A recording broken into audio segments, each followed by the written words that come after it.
traders, this is Rich with Breathingwiththemarkets.com. Today is December 8th, 2025. I hope you did well in the market today.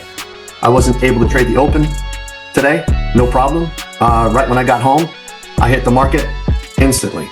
And let's go ahead and see the results. I may or may not post every day. It's just I go in spurts like, okay, I feel like posting. No, I don't. But first and foremost, First and foremost, for those that are watching, for those who are new to my channel, for those that are trying to learn how to trade, there's a lot of things that I'm saying on YouTube, when I go ahead and post a video, that you're not really going to understand what I'm saying. And the reason I say that is because I go in depth. When I say things in general, it's for the mentees to understand and hear, and they can relate it to what I actually taught them.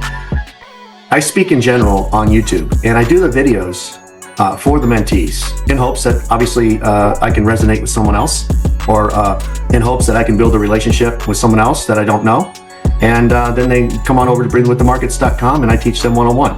But if you're watching my channel, assuming that you're going to pick up on some things that you can apply to your actual trading, like objective evidence in the market, you're not going to find that here on my YouTube channels. What you are going to find is the philosophy of these other traders. That's right, a philosophy and opinions. Opinions do not work. So when I make a video, it is basically for the mentees to watch, if they want to watch. And that's who my videos are directed towards the mentees, and picking up some other traders that truly want to learn how to trade, not gamble. So you may not like what I say, and that's okay. But the mentees seem to like it, and they're successful at it, right?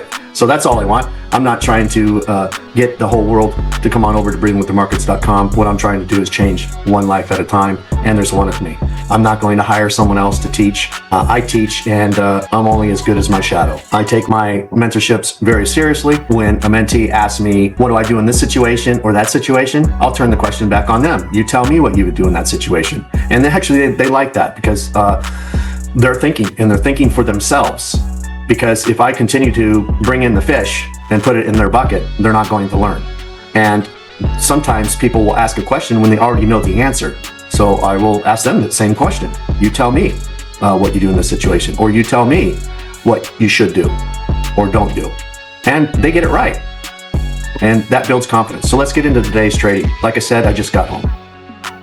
Here we are on Quantower with Take Profit Trader. As you can see down here, I just smacked the hell out of it southbound, and started around 8:45-ish when I got home. And so that account up there was 1,228, and the top account ending in 3647 was 436. Let me go ahead and populate that one. What is it? 3647. So right here, smacked it southbound. I took a little bit pre-market, which I shouldn't have done, but I took a little bit pre-market here and then smacked it when I got home southbound. And account 0547. Oh, wait a minute, that doesn't sound right. Account 0689. 0689. Again, I do not copy trade. I have. Nothing says that I won't in the future. Maybe I might do it this week. I don't know. But generally, I trade the accounts individually. Why? Builds my skill. That's why. There's no other reason other than that. I work on my skill. So if I have 10 accounts, then I can trade those 10 accounts individually. And it gives me more opportunity to fail or succeed, right? So what would you rather have? One pitch in the strike zone, or several pitches around the strike zone to work on your skill? I would rather have several pitches around the strike zone to work on my skill. But if people want to be lazy, or they want to, and they're gambling or whatever they want to do, and they think that just taking one trade a day works for them, great. But as I take tens of thousands of trades, and you or someone else takes one trade a day, who's gaining the skill? Figure it out. Don't look at P&L. As I said, P&L is not an indicator whether you are successful at something. Just because you roll up in a Bentley doesn't mean you're successful. Okay? Is it leased? Borrowed? How much do you owe on it? Doesn't matter whether you pay cash or not, right? Like other people, someone told me one time, say, hey, why don't you go out and buy that car? And someone I know very well, why don't you go out and buy that car? He says, why buy the car when I can buy the entire dealership? You have a point, right? So it depends. Materialistic items in life in general doesn't mean anything. Doesn't mean if you want to show your bankroll. What does that mean? Right? Think about it. Right? Some of the heavy hitters in the market, in the IA space, in the electric vehicles, all this. You think they're showing their bank accounts? No. Their net worth. People talk about their net worth, right? But they're not going around bragging about their net worth. They don't care. But if they're interviewed and someone says, "Hey, what's your net worth?" But they're not bragging about that, because what you don't understand is whether you have 50,000 or whether you have $1 million, it's going to feel the same. I'm here to tell you, it's going to feel the same. You're going to go to the same gas station. You're going to go to the same restaurants. A steak is going to taste the same. Might be a little different somewhere else. You know, whether you want a $100 steak or you want a $50 steak. A lot of times the $50 steak is going to taste a lot better. So don't be fooled by materialistic items and how much money you have in the bank. So today's profit, let's go ahead and get into the performance here. Let's go ahead and check out the performance. Today's performance, trade P&L, $2,304. The commission was $183. Net P&L, $2,121. Trade count, 366. And winning trades, 333. Losing trades, 31. And a win rate, and the win rate, 90.98. So 91% hit rate today. That's the win rate, 91%. There are always traders wondering, why do you use minis? Why do you use micros? What about just stacking up? What about stacking at different times? If you know where price is going, why not use this? Why not use that? Those are very, very, very generic questions. Okay, very generic questions. So when people want to just dispute, argue, discredit, not saying that this individual does or did, right? They don't know they don't really understand trading. Respectfully, they don't understand trading. But so when you have people that are always looking about, well, how many trades? You know, well, if you would have taken 15 versus 150, well, what's your trading style? What are you doing? What are you doing? Is there a trailing drawdown? Is there not a trailing drawdown? Does a trailing drawdown follow you in the day, intraday, end of day, right? Variables, slippage, fees. All of these things are a part of trading. And that's why my program at breathingwiththemarkets.com is so precise. So precise with information. When you have a trader that has taken 20s and 20s of thousands of trades, he understands the market. He understands the slippage. He understands the fees. He understands what to do and what not to do. Not based on opinion, based on data. You can't take data away from somebody.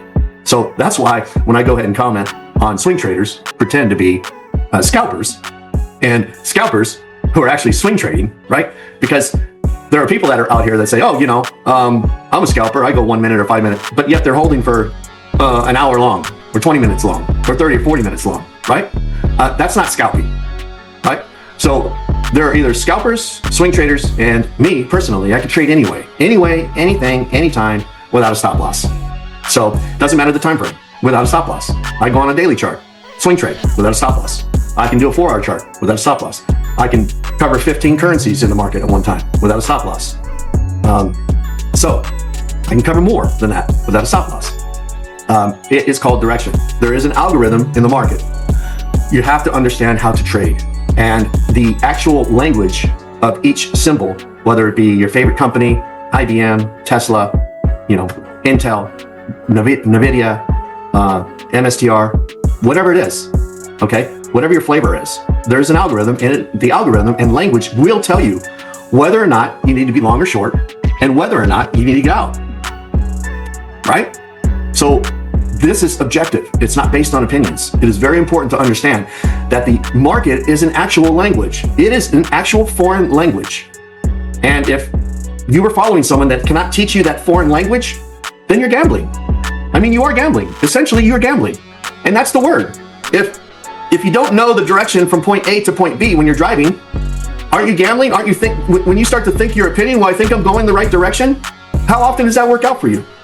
So I think I'm going the right direction. If you do that every day, I mean, is that a miserable way to live?